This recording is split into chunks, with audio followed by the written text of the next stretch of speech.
everyone, and welcome to the Balanced Bodies Blueprint. I am your host, Vinny Russo.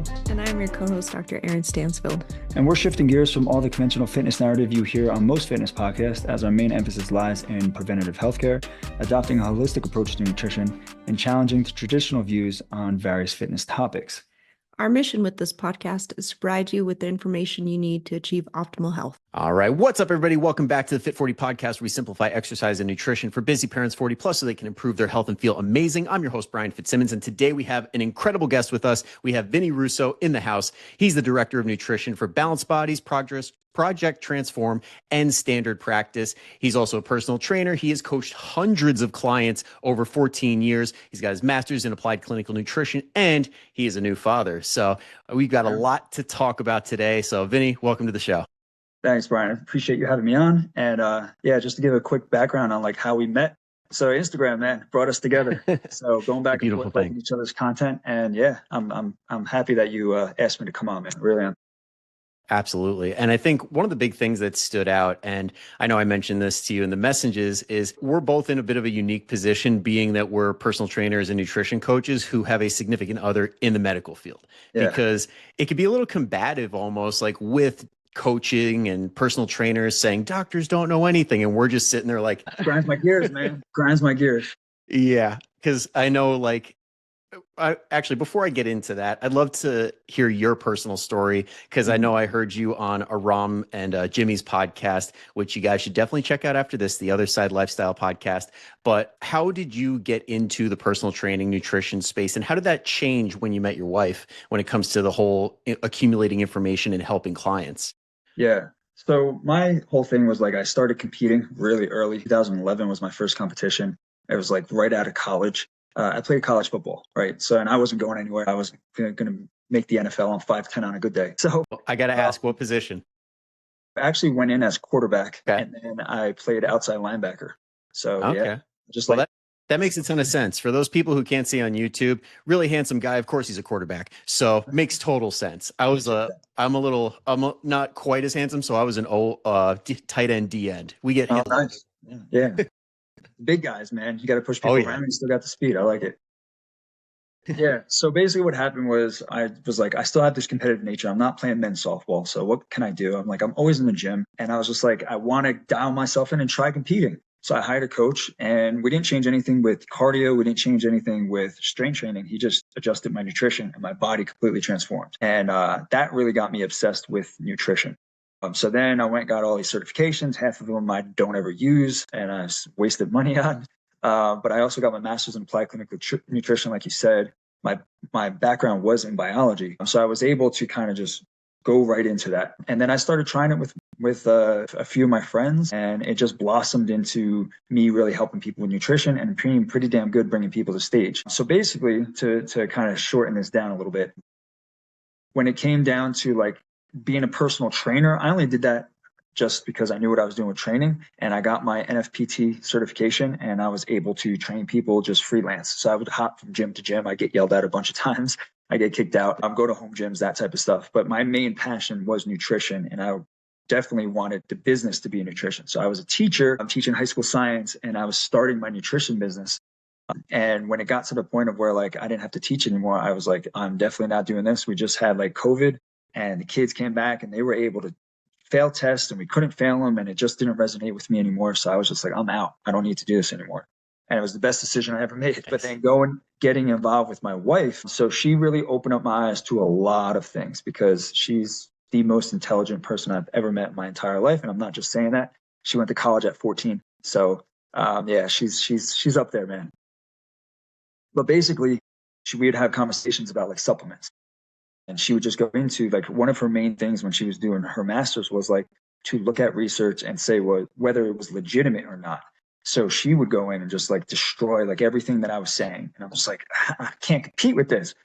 So then she just gotta come with the receipts, man. Yeah. So then it just like really opened my eyes to like how much BS. Could I curse on here or no? Because they come out sometimes. I don't fucking care. All you. Yeah. No, there's no rules here. So yeah. So like it just really opened my eyes to how much bullshit the research was with supplements. And then it got me thinking like, what else don't I really know a lot about? And I thought I knew about labs. And then like, thank God, like she's our team physician. So now she does all that because she's legitimate. She knows what she's doing. She's qualified to do it. But she was just nitpicking a lot of stuff that I was doing for the benefit of us as being not only partners in life, but also partners in business too. So she opened my eyes to a lot of stuff that really changed my mind. But overall, it was kind of like, I need to stay in my lane, which is nutrition and training and daily movement and habits. Let her take care of all the internal environment, medicine type stuff. Yeah. So I don't step in her lane and she doesn't step in mine, but it's cool because we get to bridge the gap between each other, right? Like I'm a nutritionist who doesn't have the internal environment qualifications in terms of medicine. She does have that, but she doesn't really have the nutrition aspect. So we bridge that gap. Yeah, it is interesting where it's like if at any point, like the average doctor, like right around the corner, wanted to take a look at our certifications or like what certain people are spewing on the internet, they would run circles around most people. And they just are working with patients 24/7 and we don't see that. So it's kind of, and I mean, I know the big thing that my fiance pointed out when it came to quality of research is like sample size, for example. We're pulling conclusions from sample sizes of like 10 people. And meanwhile, she's like, I don't even look if it's not at least 1,000 people. Like shit. There's no way we could get that many people for a metabolic ward study ever. Well, not with nutrition. Definitely not nutrition. Yeah. It's almost becomes inhumane if you try to do that and really control them to that extent. So, but yeah, you hit the nail on the head, man. It's just like, that was a big thing she pointed out. Was like, oh, you have an N of 20? Yeah. That needs to be at least 50. And I'm like, for what? She's like, to be significantly, to have some significance. I'm like, oh, all right. I didn't know that. Yeah. Yeah. And not to mention most of the stuff we look at is like college age males that are just trying to get credit for whatever courses they're in when it comes to a lot of the studies that we look at, but not all, but most. Well, she didn't even know what functional medicine was until like me. And now it's like, she doesn't even want to listen to certain people. She blocks certain people. She's like, this is terrible. Like how they could put out this information. I'm like, go on social media. Like you be a hit. Like if you just went on there and just destroyed them. She's like, I ain't got time for that. I'd rather not. She's like, I wouldn't waste my time commenting on people who don't want to know the truth. It's like, good point. Yeah. I mean, they're in a unique position because it's like they make more than enough money and they're helping people in a way that they can help. Why spend time on social media? Exactly. Which is why people got to realize like the people, especially the medical professionals you see online, usually are not the cream of the crop. Like I know there's a couple people from my fiance's medical school that barely passed. Some didn't even make it, and they're just finally finishing because they were too busy spending time on social media and like doing photo shoots when they should have been studying. Yeah. Yeah. It was funny because she actually sent me something like I think it was 2 weeks ago. She sent me a legitimate physician. I was a board certified endocrinologist who now left her practice just to do stuff with social media because she gets paid so much because of how many views she gets. And she's like, this woman is legitimate. Like she's on TikTok and Instagram. I don't know the handle off the top of my head. Oh, we got to find it after.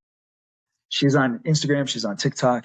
And she's like, she makes so much money doing that and she could be home with her kids and she's choosing to do that. I'm like, makes sense, but damn, that could be you, right?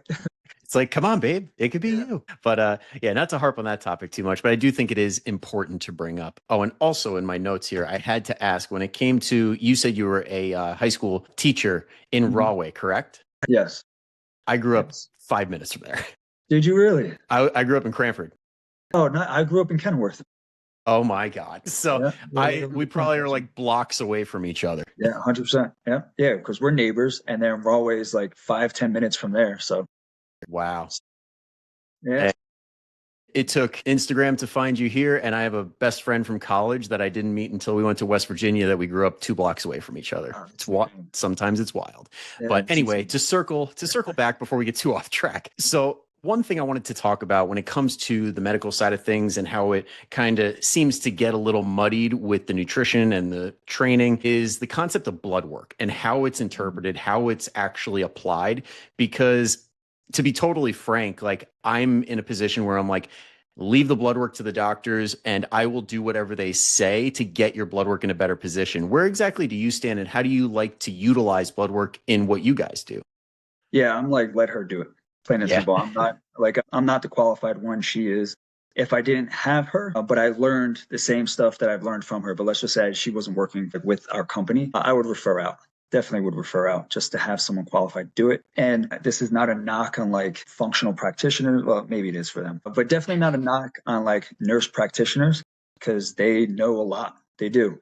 But a lot of them I see kind of leaning towards that functional side where they're ordering tests that they shouldn't order. A big one is like reverse T3. Like you do not need that. Like if you're in the ICU and you're under chronic stress, that's like when you get the reverse T3. You don't need that. That's not going to tell you how your thyroid's doing. But a lot of people are doing that now. And a lot of nurse practitioners in these clinics are doing that too. Like I said, it's not a knock on them. Maybe it's just kind of what they believe in. But I know from my understanding with the research that I've done, plus the endocrinologists we've had on our podcast, the Balanced Bodies Blueprint, and then what my wife says, like half of those tests, man, you just don't need. Yeah. I know that a big thing right now is, especially with certain companies that are teaming up with coaches, is like, let's get you 500 different types of markers. And yeah. I mean, for the average person listening, like probably like, oh, that's awesome. Like I'll be able to see everything and be able to find all of my issues. But what exactly is the problem with that? Yeah. So do you mind if I rant a little bit or? Oh, please do. The floor is yours. Yeah. So at first glance, like, running these hundreds of tests, it seems like it should be like a gold standard for personal care, but the reality is that more testing doesn't mean better outcomes. It just means more confusion. It means like more false alarms.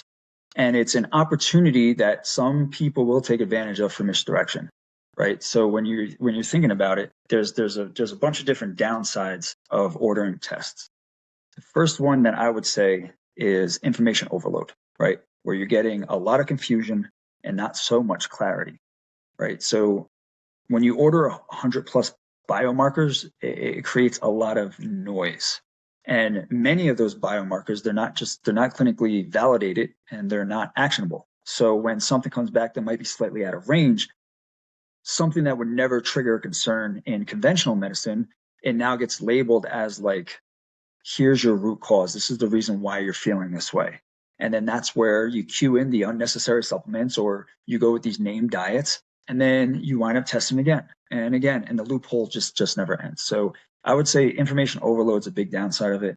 There's also false positives where you basically like manufacture problems because when you have more data, that brings in more maybe issues. And I throw that in air quotes because you might have some values that might be a little bit high or maybe a little bit low or just different from the range that the lab actually put out there, right? So now you're going to have these abnormal numbers, and that's going to lead to anxiety. It can lead to over supplementation, and it's going to lead to wasted energy on chasing problems that don't even exist. And I feel like that is textbook overdiagnosis and over treatment. And it was actually a major issue that was flagged by initiatives like Choosing Wisely, which is from the American Board of Internal Medicine Foundation. So that would be another downside. There's another big one, which I feel like is the most dangerous, which is what we kind of just touched on, and that's untrained interpretation, right? So, and I'm going to label them as functional coaches because that's where I see it the most. Most of the functional. And even with those companies, it's usually not a doctor that's interpreting for you. Yeah. Well, you don't know who's interpreting. A lot of it is kind of just like, well, send it in and then we'll give you the analysis. It's like, well, who's analyzing it and what qualifications do they have? Are you using like AI? Because I know at least my fiance has told me many times, like they'll get readings from the computer and be like, this is not right based on the interpretation. But because we know what we know, we can say, okay, it's actually this going on. Yeah. Yeah. 100%. 100%. But that's the thing. It's like, if you don't know who's interpreting it, how can you trust the solutions that they give you, right? So this untrained interpretation, I think is probably the most dangerous. And that falls a lot on like the average coach needing to show more merit than what they have, needing to be like, I can handle this, I can handle this, I can handle this, when you really can't. It's okay to refer out. People will respect you more if you actually refer out. And then one that my wife told me, which it didn't really hit me in the face until she said it, is like the lack of outcome improvement. So you get all these tests, and let's just say you do move the needle in the direction that they want it to move. It's not really going to impact your overall health. right? If you're looking to impact your overall health, there's a few labs like your CBC, your lipid panel, your TSH, and your HbA1c. Those are like the ones that, like, if you move the needle in the right direction, you will see improvement in your overall health. These other ones, like the reverse D3 or even the cortisol from friggin' Dutch tests, even that stuff, like it's not going to move the needle. Like, you want to help, you feel like you have elevated cortisol, focus on your sleep. Like, do that. Don't like see an endocrinologist, please, instead of relying on these testing companies and a coach. I was just going to say that. It's like, if you're going to, if you get a lab test back that shows that your TSH is low normal, you don't have to run and go get a thyroid supplement that has fucking pig thyroid in it. Instead, go see a specialist, an endocrinologist who specializes this, spent over 13 years trying to figure out what's going on with the hormones in the human body. Go to them so then they could give you actionable advice. And I'm glad you brought up the 13 years, because I think that also is another thing that people, like general public, just doesn't seem to know, that like when we're putting, say, doctors on a pedestal, the reason being, it's like, we know that, hey, they went to medical school and then they did their residency, and then they did a specialty, and they did all these things over the course of 10, 12, 14 years. And it's like, how can somebody learn all of that in a certification? Yeah. It's funny, it's like bringing this up because there's a very well-known functional person out there right now who's probably the biggest functional practitioner that there is, that I've seen on social media. And he put out a message saying, like, he got a comment from a person who's in medical school saying, like, this guy's never made it in medical school. Why are you listening to him? And he's like, well, we don't want to sit around and wait for you to finish medical school, finish your residency, finish your fellowship. What do you mean you don't want to wait for them? Like, they're becoming specialized to become the experts in that area. So he was knocking these doctors for going through so much schooling to become the experts. He was knocking it, and he was saying, yeah, we don't want to wait for that. We need help now. It's like, come on, man. Like, that was the biggest turnoff. And I followed that guy a lot. I don't want to say his name, but I followed him a lot. I actually trusted him for a while until I started reading the research that he was putting out. Yeah. And then it's interesting too, we don't have to go down this rabbit hole, but when we do see research that is cited, because that's usually how many people put themselves in this position of authority, where they say, oh, because of this study, this study, this study. But then when we go into the simple stuff like sample size, or like what the actual methods were, and if it was in humans versus rats versus petri dish, it's 100%. Like they're usually citing garbage. They're citing rodents and in vitro. And listen, Lane Norton says it the best, and he screams it out: randomized control trials in humans. Like, it's the truth. That's what you go by, and that's it. Like, you can't get something from a rodent and think that that's going to extrapolate over to a human. It doesn't work like that. Exactly. That's I'm not sure the exact name for it, but it's preliminary. It's like there's levels to this. It's if they see something significant in vitro, then it's levels up to rats. Then if it goes to rats, then they level up to humans. It's like, if they don't get to that human part, then why are we paying attention? Yeah. There's that progression model right there. That's what you need. Yep. And if they didn't take it into humans, there's probably a reason for that. Exactly. Now, I like the fact that you brought up outcome improvement, because this is one of those things that we see a lot on social media, where people talk about these nitpicky things of like certain things being harmful and all this nonsense when it comes to, say, fruits and vegetables. Because if you do pick it apart at a molecular level, then yes, there are certain things that you could be like, not good for you. But the collection of it is very beneficial. When it comes to, say, what you mentioned, when it comes to A1C, when it comes to, say, blood pressure, things like that, what are some things that you like to implement that do improve these big health markers that you see on blood? Yeah, a lot of it's going to be the lifestyle stuff. Like, stick with the foundation, stick with the basics. And just to touch on what you just said, yes, I agree with that 100%. Compounds in isolation don't function like that in the real world. Like, it's a combination of things. That's how they function. So I'm glad you said that. But yeah, so if I'm going to address these blood markers, especially the ones that are going to move the needle, like the lipid panel, even your blood pressure, HbA1c, it's going to be mainly lifestyle stuff.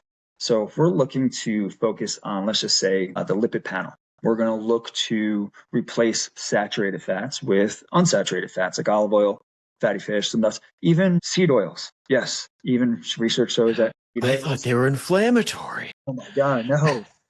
Even though the research shows that, they are They improve health markers more so than saturated fats do. So I would definitely do that. I would go with a diet that's a little bit higher in soluble fiber, regular aerobic exercise, just get that daily movement in. And then weight loss will help your lipid panel 100%. So that's what I would do so much with the lipid panel, with blood pressure. A couple other things kind of come into play. Like obviously the physical activity is good in losing weight, but reducing sodium, and I'm a huge fan of sodium. I'm a huge fan of using salt on everything. But if you do have a blood pressure issue, you do have to reduce your sodium intake. And you might want to increase your potassium-rich foods like your bananas, your potatoes, your leafy greens, and then obviously limit alcohol. That's a big thing with blood pressure. And then for your HbA1c, which basically tells you whether you are, pre-diabetic, diabetic, or in the green zone, weight loss is going to be the biggest driving factor there. I would say resistance training, because you'll become more insulin sensitive over time, focusing on your sleep, reducing some stress, and then carbohydrate quality. So focusing on stuff that is very nutrient dense, maybe even go a little bit towards low glycemic until you start getting that number under control. But if you just look at everything there, it's all lifestyle stuff. It's not like you need to have a glucose disposal agent before every carb meal to help you with your HbA1c, or you need some adrenal formula for your cortisol levels, or you need, like I mentioned before, something like a thyroid supplement that has bovine extract in it, which is basically like artificial animal thyroid that they're giving you, which is almost like a medication. So focus on the basics. The basics are going to be everything. They're just not fucking sexy, so no one likes to do them. And that's the issue. They want something that's going to be quick. They want the coolest supplement to come in and fix them. And it doesn't work like that. Yeah. And there was so much that I was jotting down as you were saying all that. I saw you writing. I was like, oh God, I gotta bring this up, gotta bring that up. Because I know when you were like bringing up, say, one of the things I was thinking of was the cholesterol, because I know that's like a very big one that people are really confused on, because I love just sending my fiance, I follow Carnivore Cringe. Have you ever seen that account? No, I don't think so. If anybody listening is interested in what exactly the outcomes are of carnivore diets, go and follow Carnivore Cringe, because I sent her one yesterday. There was like a dude in his 30s who had a total cholesterol of 700. Their LDL was 650. And I'm like, hey, babe, what do you think about this? And she's like, that's a walking heart attack. Yes. Wow. That's insane. That's the problem with these fucking name diets. The only named diet people should do is if you're going to follow a named diet. Right? Everyone's diet is going to be different, like depending on what you prefer and what your schedule is and what it allows. The diet that's best for you is the one that you can follow, right? But if you are going to stick to one name diet, the Mediterranean diet. When in doubt, Mediterranean out. And that's it, because there's so much research behind it and how it improves overall health. Just do that. Like worst case scenario. Don't go to this, I got to do carnivore and just eat meat and forget fiber and vegetables and you don't need it. And fruit has sugar. Like, no, because what you just said, their cholesterol numbers alone, walking heart attack. Drives me nuts. But you never hear about that. You only hear about the success stories, because nobody wants to be that person that brings down the thing that they thought was the answer. Yeah. It's funny because like I would go on TikTok and I love going in like lives with coaches who are like, hey, give me like your height, age, weight, and like your activity, and I'll give you your calories that you need to lose weight. I'm like, you don't even know their diet history. So I go in there and I like kind of question them, debunk them a little bit. But I was seeing that I made a comment on this one post, and it was this guy who said he did the carnivore diet and all his knee pain went away. He was like, I'm down 40 pounds and all my knee pain went away. It's because of the carnivore diet. I'm like, no, it's because you lost fucking 40 pounds. It's not the carnivore diet. It's the carnivore, all the inflammation from the carbs I was eating. I'm like, guy, where's your research? Like, let me see it. Where's your research? Dude, it's because you lost the weight. And that's it. Yeah. So, but it is wild. Yeah, it is wild how people will take these outcomes that we know help certain things, and then they accredit it to the diet. It makes me think of the people that take fat burners and they're like, well, I really wanted to accelerate the rate of fat loss. So I started working out more and I started sleeping and I started eating better because I really wanted to make the most out of the supplement. And you're like, you really think it was the supplement that did that? Yeah, 100%. It's kind of like people who are trying to like fix their gut health and they start focusing on what they're actually eating. And they like start taking these supplements along with it. And they're like, oh, it's the supplements that are helping my gut. And it's like, well, are you sure it's not like you changing your diet around and focusing on those foods and actually staying consistent? Because that's probably the bigger reason why you feel a little bit better, not the supplements. Yeah. And it's a very easy trick to pull as a professional in the nutrition space to put somebody on an elimination style diet, because that's why you see these people putting these generic posts up saying go gluten-free, dairy-free, all this free, and eliminate everything. Because chances are, yeah, maybe there is an irritant that you individually respond to that they're going to catch, but that's a lot of bath water and baby thrown out. Yeah. That's probably the perfect way you could put it, is you're throwing the baby with the bathwater. Yeah, when all you needed to do was take that little droplet out of the bath. That was it, right? Yeah, skim the top and you'd have been fine. Yep. It's crazy. I'm thinking of worse analogies here, but I'm going to cut myself off. But I'm curious when it comes to the client-facing side of things. I know you brought up some great ideas as far as the nutrition and everything like that. And I listened to one of your recent podcast where you talked about doing, say, a rush cut. And before we get into that, I know another thing that you brought up was a priming phase. So I'd love to talk about like what a priming phase would look like and why most people need one, and then how that would basically make a rush cut appropriate. Yeah. So the primer phase, and I'm not going to get like very sciencey or like into details here. I'll give like a general overview. And then if you really want to dive into details, I don't get too sciencey on my podcast, but it's just a little bit more in depth. So basically what the primer phase is, it's to optimize the body, right? It's to get it ready to respond. A lot of times, many people who want to start a diet just need they need structure, right? They need consistency, they need structure, they need consistency, and they need accountability, right? Plain and simple. That's really what they need. The primer phase is used to make sure that everything is ready for you to go into a dieting phase. I've seen this a lot with when I was doing a lot of competitors in my early years, when I have a few bikini competitors go from one competition to the next and they're like, oh, I'm not responding. I'm like, you're not responding because you are deficient in your micronutrients right now. You're very low in calories. Your body doesn't want to move anymore. You got to feed it. You got to let it relax. And that's the thing. And a lot of people who go from diet to diet to diet, I call them chronic dieters or diet hoppers. They don't ever allow their body to normalize. They don't ever allow it to gain a little bit of weight. God forbid the scale number goes up. Like they freak out and then they go back into another diet. And that's the issue, because you're depriving yourself so much that your body is not ready to respond.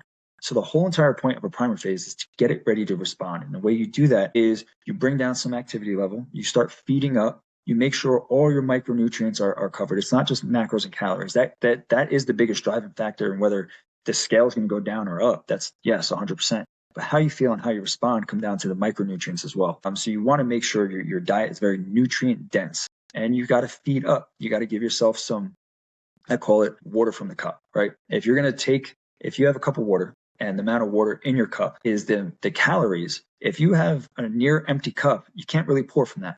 If your cup is full, you can pour from there and you'll see a response and you'll be able to go into a dieting phase. So the primer phase is really just to set you up to prime your body to respond optimally. The worst thing you could do, and I do this with my clients all the time, is like, I'm not making a change to your diet because we're responding. So I'm not going to waste a manipulation to get like a suboptimal response. Every time I make a change to your diet, I want you to respond maximally. And that's what a primer phase will do in the larger scheme of things. And when it comes to, say, athletes who are competing versus like Gen Pop, what do you do differently, or what exactly would you say is a big differentiator between the two groups that you might change some things? Definitely with Gen Pop, it's going to be focused more on nutrient-dense foods. Some competitors usually eat that. They usually have that. They're always eating vegetables just for satiation factor. They're high in protein. So they know the game they're playing. Exactly. So the main thing is really going to be the nutrient density of the diet. And then the structure of it, like staying consistent. With competitors, listen, they're easy in that sense of that they'll do what you want and they already have a pretty good foundation under them. But it's very, very tedious, especially when you get down to like peak week and then bringing them on stage. And God forbid you don't place first, then it's your fault as a coach. So they never want to blame mom and dad for the genetics. No, never. Listen, I accept that. I accepted it. I knew I wasn't going to do it. Like, that's why I went from NPC to the WBFF and then WBFF to FMG, because NPC, genetically, I can't compete with those two. They would dwarf me on stage. Like leanness, I could get there. But in terms of size, not a chance. That's why I keep this little guy right there. Yeah. Because I'm like, hey, I got 4th place, but I'm damn proud of that. Genetic, or not genetic, but the pharmaceutically enhanced folks. I went in natural. Yeah, that's crazy, man. Good for you. Good job. Appreciate it. But yeah, so the biggest difference between Gen Pop and the competitor is going to be their nutrient dense diet, and then the consistency with having some structure under their belt. Yeah. So, love that, because I think a lot of people do get mixed up in the athlete versus Gen Pop conversation because they try to apply athlete concepts to something like they're not even there. They're not even remotely close to there, but they want to use these techniques to speed up the result. Yeah, it's like the general population looking at like muscle and fitness and seeing Ronnie Coleman's workout and like going to do that thing, and they're going to look like Ronnie Coleman. I mean, I can't say I haven't done that with Bryan Fitzsimmons' leg routine. We've all done that. We've all been there, especially starting out. But there needs to be an expectation, right? Like you got to understand you're not going to get there. Genetically, you're not going to get there. That's like less than 1% genetics that someone will get there.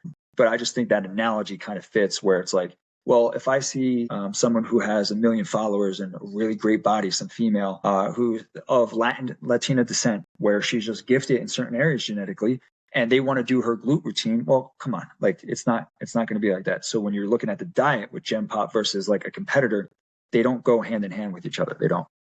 Yeah, and that's sometimes. Can someone get results using a bodybuilding diet? Yeah, I mean that's the foundations of a bodybuilding diet: higher protein, whole foods, non-processed foods, eat like a few meals a day. Yeah, like stay hydrated. It's kind of like a foundation. So people will see results on that, but is it sustainable? Can they finish that? Because if you ain't used to it, you're not sticking with it. Plain and simple. Yeah. And if you're using one of those like cookie cutter ones, like the stereotypical, there are a lot of coaches out there that do one bodybuilding show and then take their diet plan and say it's theirs and they give it to every single client. And if you do fall into that, just know that it will follow those principles, but the amounts just aren't going to be the right amount for you. Yes. Thank you for saying that, because that is 100% true. And it's funny because like I'll have clients that are like, oh, my wife's going to do what I'm doing. I'm like, that's not going to work for her. You want to eat the same foods, fine, but she doesn't know the portion sizes she needs. She doesn't know her calories and macros right now. So, yeah, good luck. Good luck. Now, a couple of things that stood out to me when you went in depth on the primer phase, for example, was like how stress plays such a big role. And people don't realize that adding a calorie deficit on top of that is double stress. So I'm curious, when you have somebody who is just normally super type A, super stressed, and that's kind of just their life, how would somebody like that, how would you prefer to transition them to a calorie deficit? So am I bringing them into the primer phase and then to a deficit?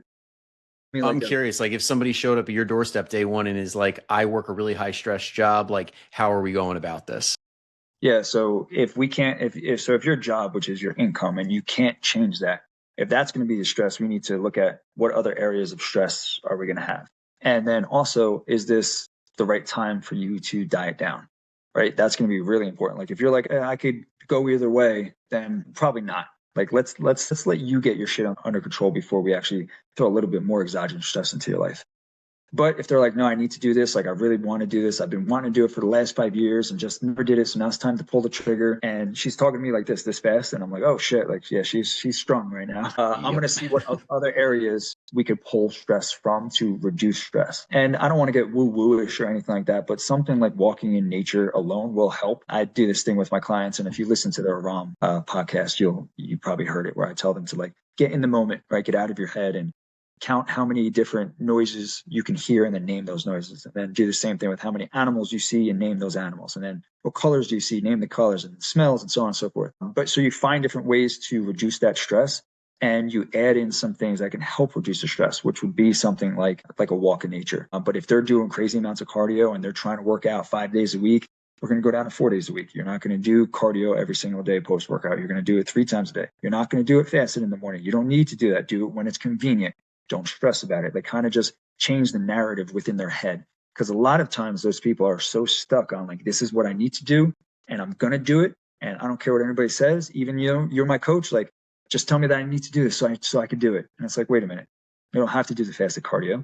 If you want to, great. But if you're stressed the fuck out, sleep in a little bit. Sleep in and go do it later when you have time. And if you miss it, so what? I'm going to give you an amount that you have to hit per week.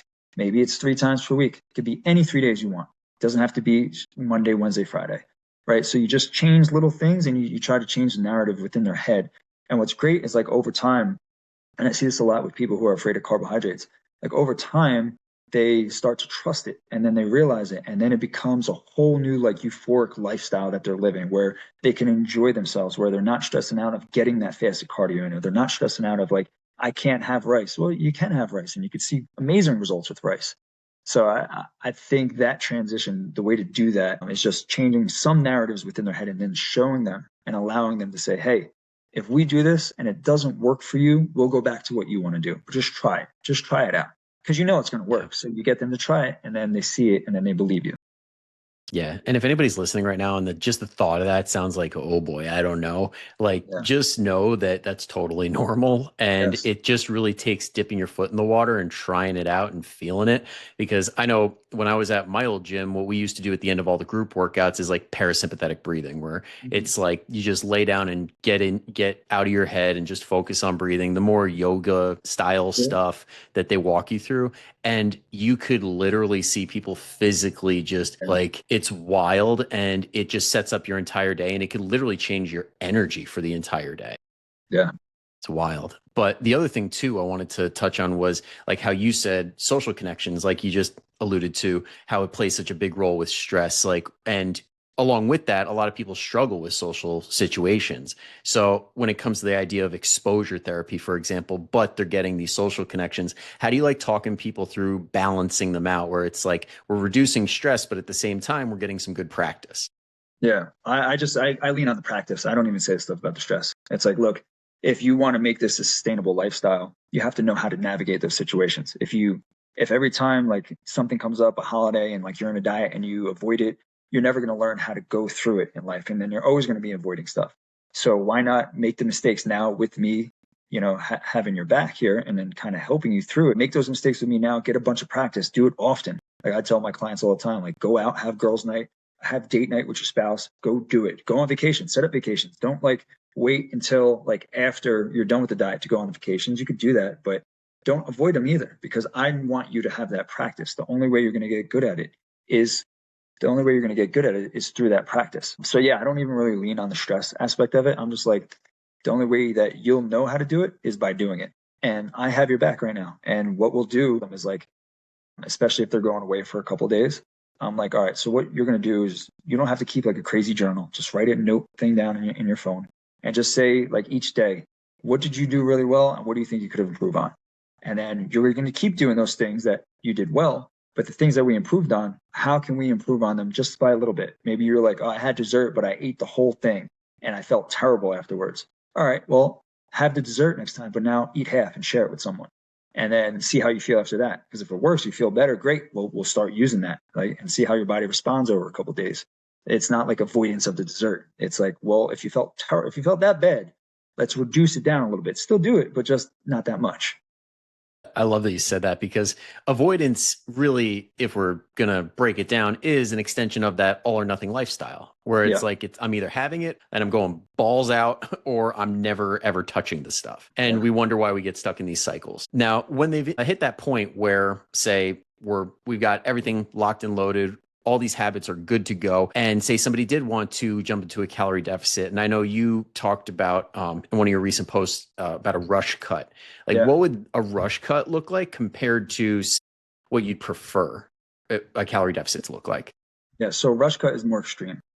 It's more like, hey, listen, like I usually say, 5 to 6 days out of the week, it'll give you really good results, right? If you want to start treading water and you want to stay like at maintenance 4 out of 7 days, with a rush cut, you're going 7 days out of the week. Like you gotta be ready in 2 months, and you're not in the position that you need to be.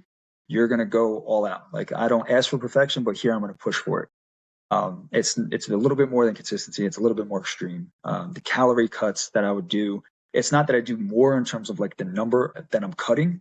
It would be, they happen more often. So instead of waiting, another week or so for the body to really become stagnant, if I start seeing it slow down, I'll start that manipulation right away just to keep them going. Now, to me, I'm against it. And you saw my story today where I'm like, I'm not for that at all. But if you're going to pay me to do that, then you're going to have to stay with me afterwards, because I'm not going to leave you hanging, and you can't come back to me and be like, dude, like, what the fuck did you do to me? Like, why can't I eat the normal amount of food? I need to be able to make sure that you establish the maintenance after that. But in terms of like what it actually looks like compared to the normal, it's just a little bit more extreme. I ask for more perfection, and I treat you a little bit more like I would treat an athlete. I used to coach and stuff, and it's kind of like, if I'm telling you to do it, you're going to do it. Like there's no like, oh, well, I had like a family event. Well, guess what? Do you want to get to that point in a rush cut or not? Because if you're giving me a month or 2 months, man, I can't have too many slip ups. Yeah. Yeah. And I was just going to add to that and say, I think it does feed into, or it circles back to that whole like athlete versus gen pop, where people got to realize where they're at, because you can't do these athlete things and do this rush cut and expect great things if you're not willing to commit to 7 days of borderline perfection, which, like you said, is not sustainable. Perfect does not exist long term. Yeah. And that's the main thing. It's like rush cuts sound cool. And they do. Like if you want to get ready quick, yeah, you could hire a coach that could get you there, but it's going to suck while you're doing it. Plain and simple. Yeah. It really is. It's going to suck because it's going to be monotonous. You're probably going to do a lot of activity. You're probably going to train your ass off, and you're probably going to get denied the freedom to want to do some things that you want to indulge in, just for the sake of like getting to that goal in a short period of time. After that, when we come out of it, like he's gonna love his life coming out of it. Like he said he was fine. He's like, I want to continue this. I'm like, no. Yeah. We asked to do it in 2 months. We got you there. Like, no. He only wanted to get to 200. So he wanted to lose 15 pounds. We lost 20. And he was like, I'm really happy. I want to keep this going. I'm like, no. We're going to come out of it. Like, enjoy your time in Mexico. Don't go fucking crazy where you come back 15 pounds heavier, but enjoy yourself a little bit. And then when you come back, we're going to start to establish yourself. And this is where like sort of like a primer phase will come into play post rush cut. It's like, let's get you optimized again. And then I know you want to continue. So then we can transition into a more sustainable type of dieting phase. Yeah. And I think that's where a lot of people are at currently when it comes to, say, the GLP-1s, where they lose all this weight and they're like, this is awesome. I'm just going to keep going. But they don't really know what's around the corner when it comes to losing muscle, potentially affecting bone mineral density and all this stuff, where it's like, you need to do this stuff in phases if you actually want, if the goal is health, not just weight loss. Yeah. And with the GLP-1s, like I'm a huge fan of them, like especially if someone is obese and it gets them in better health, by all means, please use it, because genetically some people just have a really tough time of getting out of that obese BMI. Is, say what you want about it, but it is for 99% of people, it's appropriate. Yeah. Okay. You're right.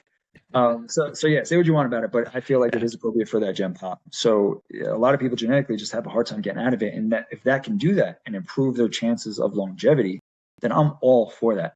Thing is like work with someone like us who specialize in it, right? Like my wife is a doctor. She could, oversee everything that's going on. Me, I'll be handling your nutrition, teaching you the right habits. Like you would be in such good hands to where like when you do come off, you're not going to have that lower lean muscle mass, the bone density stuff. Like, I don't know how much research is behind that in terms of like, well, if you don't focus on your diet, will it exacerbate it or not? Like, I don't know if it's just like it comes with it. But what I do know is that when you focus on your diet, though, you can preserve, especially if you have a higher protein and you resistance train, you will preserve that lean muscle mass. So, and that's the biggest issue that I've seen with it. Because a lot of people just take it just to lose the weight, and then they're like, I'm not hungry, so I'm not eating. Like we had a client that was prescribed it and on it, and they didn't want to eat. And I was like, I'm forcing you to eat, man. Like you got to hit this, or don't have me as a coach. I need you to eat. Now it's not like forcing to where they're throwing up. It's just like, no, I need you to hit these minimums, man. You have to hit these minimums because we want to keep you healthy. It's not just about the weight loss. Like we got to keep you healthy. So yeah, I think you made a really good point there. Yeah, well, I think we're in a unique position seeing this from the other side, knowing what needs to get done, because I do think that's probably the only real big concern right now when it comes to the GLP-1s is not getting the nutrition and the strength training, the education that's required to be in a position like this. Because when you combine them all, you and me see like these people are able to put on muscle mass, are able to burn body fat, and are not in this position that a lot of people are finding themselves, where like the rapid weight loss is causing all these problems. Yeah. And I think that's a big, like it goes both ways, right? Like, so I see it as like, if you want to use it, use us to help you transition off and to keep you healthy while you're doing it. You have other coaches who are like, you can't use it because you'll lose so much muscle mass and you become skinny fat and like your health will deteriorate. So you need to use my services instead. And it's kind of like you got this tug of war going on. And I'm just like, to be honest with you, like you're not beating these drugs. They're just going to get better and better and better. All these side effects are going to probably dissipate in the next like 10, 20, 30 years. And it's going to be like part of everyday life. Yeah, exactly. It's like And so instead of fighting against that and like going against the current there, which is going to move at a rapid pace, support it, right? Let me support you while you're on it, right? Use my services to make sure that you are doing everything properly and not just like they like to push, like becoming skinny fat or just like losing all your muscle and your bone health. So yeah, and that's actually part of the reason I transitioned a little bit more back into the personal training side of things in person, because now one of the best effects I think I've noticed from having these conversations with people on GLP-1s are like, I feel confident enough to go to the gym now, or I feel better, or I feel less pressure on my joints. So now I can actually work out, and it's incredible. Yeah. Yeah. I see that a lot. Like even with clients, it's kind of like you start fixing their nutrition and they start losing a little bit of weight. And now they're like, well, I want to walk more. And then it's like they start walking more and they're feeling better. And they're like, well, now I want to get to the gym and start working out. So it's like you have this snowball effect with where one thing starts going. So if people use the GLP-1s to lose a little bit of weight and you're there to personal train them and they're like, hey, I now feel good to come in. Well, come in. Let me show you what to do, man. That's it. Like I got your back. Yeah. Yeah. So, but jump on the train. Let's go for a ride. Like you're about to experience the best thing ever. Oh yeah. Love that. Now, I know we touched on a lot of things, but the thing I did want to cap off on is because I know a lot of parents listen to this podcast. That's probably like the majority of the people. And I'm curious, how has things changed since having your daughter, like as far as your training, your nutrition, just like stress management, anything and everything? Stress management, I got to work on that one. Well, to be fair, the sleep probably isn't ideal, right? A little harder to do. I'll tell you what, man, in the beginning, it was rough, but she sleeps pretty much through the night now, and she's just 4 months. So we got lucky. Awesome. We got lucky with that. I work from home. My wife works at the Hill Air Force Base. So she's the chief practitioner over there for the Air Force. So I'm with the baby during the day, which is where like the stress management needs to come into play. So I'm with her for about 10 hours a day by myself with a hurt dog. So it's a lot. You're really making me excited for this phase of my life in a few years. So it's a lot, man. It's a lot. And I get times where I need to vent. Like I got to tell my wife some stuff and like just get it out. I've screamed in a pillow before. I did that. Like you're trying to put the baby down because you're like, I got to work out or I got to hop on this client call and she's crying. And it's like, how can I get her to stop? And like, you're doing everything right. And it's just different, right? So patience, I'm building. It's coming. The stress management, I could work on a little bit. But overall, I mean, I never knew I could love something like this. Like I know your parents probably tell you that, like when you're younger, you'll never know what it feels like to love a kid. They're right. It's something completely different. My nutrition, it's very simple. So I don't make it extravagant. I eat the same breakfast. I eat the same lunch. For dinner, it's usually probably like the same lunch. And then I have like a yogurt meal at nighttime before bed. Dinner's the only where like I veer off if I'm cooking dinner and like I want it to be a little bit different from what I normally eat. Then I'll do that for me and the wife. Otherwise, she's fine with like what I eat anyway. But nutrition's I keep it as simple as possible. So it's the same stuff and it's the stuff that I enjoy. So not a ton of variety there. So that's the way I navigate through that. With training is very difficult. So I have a gym here. It doesn't have everything I need, but it has most of what I need. Plus I have that torn bicep. So I'm starting my own physical therapy with that, where I'm curling like, Fisher Price dumbbells and stuff with it. But doing that by myself, like finding the time to do that, like I can't have a schedule. That's the biggest thing that I realized. Like I can't say every 10 a.m. I'm going to go work out. No. It's got to be around that. So there's got to be a range that I could work with because when she goes down, she's going down. She might stay down for 20 minutes. She might stay down for an hour and 20 minutes. It all depends. So it's been difficult, but I mean, I'm still in what I would consider pretty damn good shape. So I'm still there. I didn't let myself go. I didn't get a dad bod or anything like that so far. But I would say the biggest hurdle for me right now is the patience and the stress management a little bit. I don't know how to deal with that yet. Like the walks in nature that I talked about, it's hard to do with a hurt dog being at home and the baby. So maybe once he heals a little bit and she gets a little bit older, that's where I would revert to. But right now it's really just like, don't expect to have a schedule. And if you talk to my wife, she's like, Vinny is very regimented. Like he plans things out. And if you veer off that schedule, he gets aggravated. Like it's like what we have to do is like, I have itineraries and shit that I like to follow. So it's a big, it's an evolution for me. It's sort of what I need, right? I can't be in this life. You want to evolve and grow. And she's definitely doing that for me. But I will say this, she is a very, very happy baby. So she smiles a lot. She laughs, not a ton of crying. It's just like when you want her to go down, sometimes she's just, I want to stay up. Yeah. She's like, I want more dad time. Come on. That's it. I'm playtime for her. When mom comes though, a little bottle feed here, a little hug, and she's out. Like she's napping. With me, it's like I gotta put her on a treadmill or something. Hey, not a bad idea. Get her into fitness early. Yeah, I mean, it sounds like, especially with the regimen, like that's the competitor in you. Just like that's the identity where it's like this gets done. We can expect this, and this to happen. And anybody listening right now who feels overwhelmed, I mean, you just listen to Vinny. He's got a newborn. He's got injuries. He's got a dog that's on the mend. And all I'm hearing is simple and flexible. Yep. That's what we really need to lean into in times like this. That's great. I said that. I'm gonna use this as answer. There you go. There you go. So that's like honestly the I guess the essence of this podcast is like keep it simple, keep it flexible. We don't need to put all these barriers on getting healthy. Yeah. And when in doubt, ask for help. Like yes, for help, please. Don't pretend that you know how to read labs if you don't know how to read labs. Just marry a doctor. It makes life so much simpler. Yes. Two guys can tell you from experience. But before we wrap up, if somebody heard this podcast and they made it all the way through and they're like, damn, Vinny knows his stuff, I want to see more of him, where can they find you? Yeah, Instagram is my main social media. I focus on that pretty much 90% of the time. So that's Vinny Russo _balanced bodies. So you can find me there. You can go to my website, which is balancedbodies.io. You can go there and check out myself and Dr. Eryn. And my wife, that's what we call her, Dr. Eryn. So you can check her out. I do have a TikTok. It's here and there, but definitely Instagram is the way to go.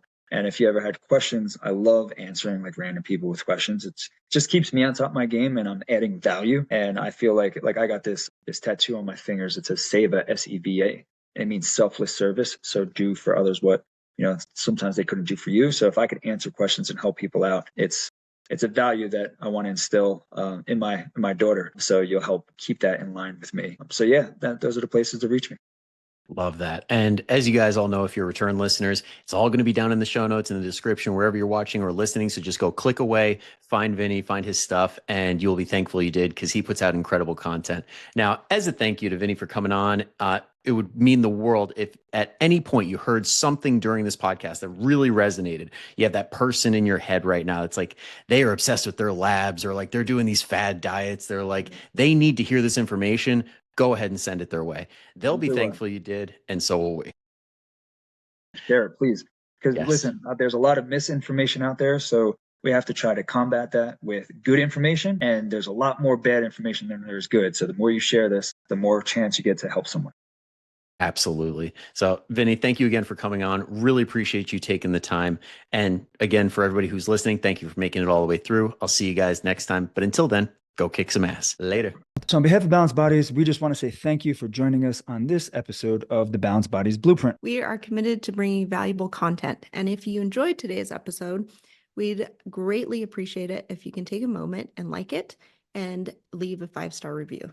On Apple, just go to the show, scroll down to the bottom and rate it there. If you're on Spotify, go to the show's page, click the 3 dots, and you can rate it there as well. And if you believe in the power of knowledge, share this episode on your social media to try and get the information out there to as many people as possible. And as you navigate your own path towards better health, remember that Balanced Bodies is forever in your corner. See you all next week.